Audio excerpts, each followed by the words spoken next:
وہ شام عجیب سی تھی۔ پیرس کے ایک چھوٹے سے کیفے میں بیٹھا میں کھڑکی سے باہر دیکھ رہا تھا۔ بارش ہلکی ہلکی برس رہی تھی۔ لوگ جلدی جلدی اپنے گھروں کی طرف بھاگ رہے تھے۔ کیفے کے اندر ہلکی پیلی روشنی، ہلکی موسیقی اور کافی کی خوشبو پھیلی ہوئی تھی، لیکن میری نظر بار بار ایک ہی چہرے پر جا رہی تھی، داڑھی والا ایک آدمی۔ کونے کی میز پر بیٹھا اکیلا آدمی شاید مجھے مسلسل دیکھ رہا تھا۔ اس کی آنکھوں میں تجسس بھی تھا اور کوئی عجیب سی نرمی بھی۔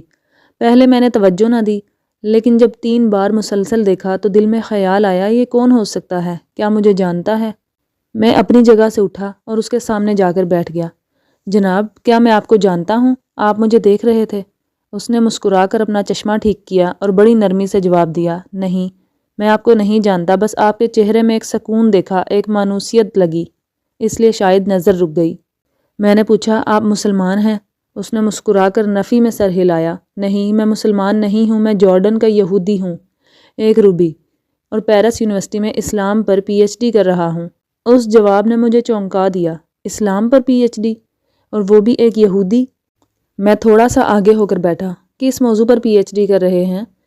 روبی نے چند لمحے خاموشی اختیار کی، پھر آہستہ سے بولا، مسلمانوں کی شدت پسندی پر۔ میں ہنس پڑا، لیکن ساتھ ہی دل میں عجیب سی بے چینی بھی ہوئی۔ تو پھر ریسرچ کہاں تک پہنچی؟ اس نے ڈھیر سا لمبا سانس لیا، کافی کا گھونٹ لیا اور کھڑکی کے باہر دیکھتے ہوئے بولا، بس مکمل ہو چکی ہے، اب پیپر لکھ رہا ہوں۔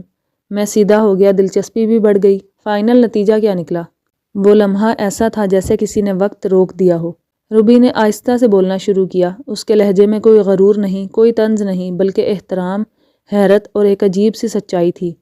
میرے 5 سالہ ریسرچ کا نتیجہ یہ ہے کہ مسلمان اسلام سے زیادہ اپنے نبی سے محبت کرتے ہیں۔ میں چونک گیا۔ یہ الفاظ میرے ذہن میں بجلی کی طرح گرے۔ مسلمان قرآن پر پابندی برداشت کر لیتے ہیں، مساجد کی بے حرمتی بھی برداشت کر لیتے ہیں، یہ اپنی حکومتیں جاتے دیکھ لیتے ہیں، اپنے گھر جلتے دیکھ لیتے ہیں، یہ ظلم بھی برداشت کر لیتے ہیں، لیکن وہ ایک لمحہ رکا، میری طرف جھک کر بولا، جو چیز مسلمان کبھی برداشت نہیں کرتے وہ ہے ان کے نبی کی ذات پر حملہ۔ اس کے بعد مسلمان کسی قانون، کسی طاقت، کسی خوف کی پرواہ نہیں کرتے۔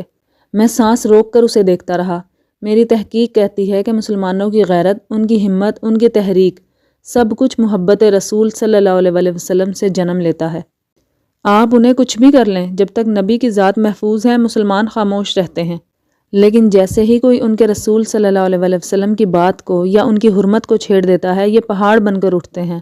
اس کی باتوں نے کیفے کے شور کو جیسے خاموش کر دیا تھا۔ میں نے آہستہ سے پوچھا، تم نے یہ کیسے جانا؟ اس کے چہرے پر وہی اعتماد، وہی نرمی، کیونکہ میں نے کچھ نہیں کہا، بس ان مسلمانوں کے دل پڑھنے کی کوشش کی ہے۔ ہر واقعہ، ہر رد عمل، ہر تحریک، ہر جذباتی اندھڑ میں یہی بات مشترک دیکھی۔ ربی نے اپنا بیگ کھولا، اس میں سے چند تصویریں اور نوٹس نکالے۔ یہ میں نے شام میں دیکھے، یہ افغانستان میں، یہ فلسطین میں، اور یہ یورپ میں رہنے والے مسلمانوں میں۔ اس نے تصاویر میز پر پھیلا دیں۔ یہ دیکھیے۔ اس نے ایک تصویر کی طرف اشارہ کیا، ایک بوڑھا فلسطینی جس کا گھر تباہ ہو گیا تھا، وہ ملبے پر بیٹھا قرآن پڑھ رہا تھا۔ اس نے کہا، گھر گیا تو کیا ہوا، رسول کی محبت تو دل میں ہے۔ پھر اگلی تصویر دکھائی، ایک نوجوان جس کے بھائی کو شہید کر دیا گیا تھا۔ اس نے کہا، نبی کا نام بچا رہے، بس یہی کافی ہے۔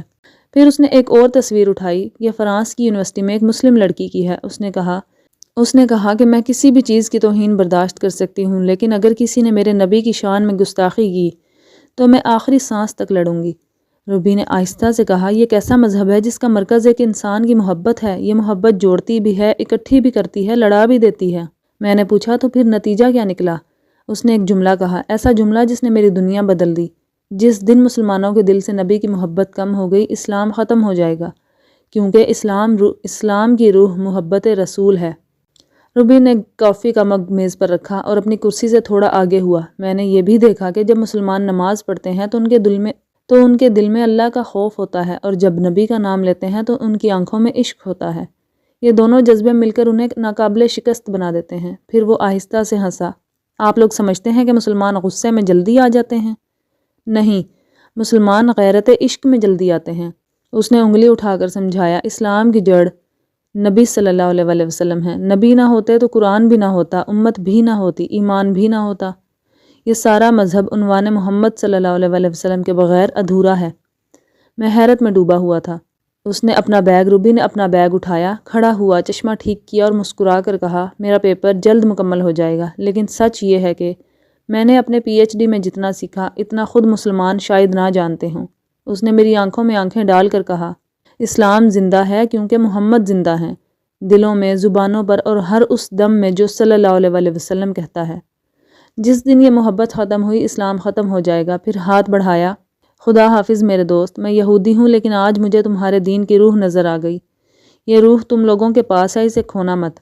وہ کہہ کر مڑا، دروازے کی طرف چلا گیا۔ بارش رک چکی تھی، کیفے کے باہر گلی میں ہلکی دھوپ اتر چکی تھی اور میں گہری سوچ میں ڈوبا رہ گیا۔ وہ تو چلا گیا لیکن اس کے الفاظ میری روح میں اتر گئے۔ میں نے اپنے ہاتھوں کو دیکھا، اپنی دھڑکن کو محسوس کیا اور سوچا، میں تو خود صرف روایتی مسلمان تھا۔ نماز کبھی پڑھ لی، کبھی رہ گئی، قرآن کبھی پڑھا، کبھی نہیں، لیکن محبت رسول، اس کی قدر مجھے آج سمجھ آئی ہے۔ میں نے پہلی بار دل میں سچے دل سے درود پڑھا، اللہم صلی علی محمد۔ وہ الفاظ دل سے نکلے، زبان سے نہیں، اور میں رو پڑا۔ وہ تو چلا گیا تھا لیکن مجھے واقعی مسلمان بنا گیا تھا۔ میں سمجھ گیا اسلام کی اصل طاقت نہ ہتھیار ہیں، نہ حکومتیں، نہ تعداد۔ اسلام کی اصل طاقت عشق محمد ہے صلی اللہ علیہ وسلم۔ جو دل میں ہو تو انسان عاشق بھی ہوتا ہے، غازی بھی اور امتی بھی۔ اس ملاقات نے میری زندگی بدل دی۔ اس ایک غیر مسلم عالم نے مجھے اسلام کا وہ راز بتایا جو میں کبھی نہ جان پاتا۔ اسلام جسم ہے اور نبی صلی اللہ علیہ وسلم اس کا دل۔ دل دھڑکتا رہے تو جسم زندہ رہتا ہے۔ جب تک مسلمان اپنے نبی کے ساتھ ہیں، اسلام زندہ رہے گا، قائم رہے گا، روشن رہے گا۔ اور جس دن یہ محبت کم ہوئی، ہم صرف نام کے مسلمان رہ جائیں گے۔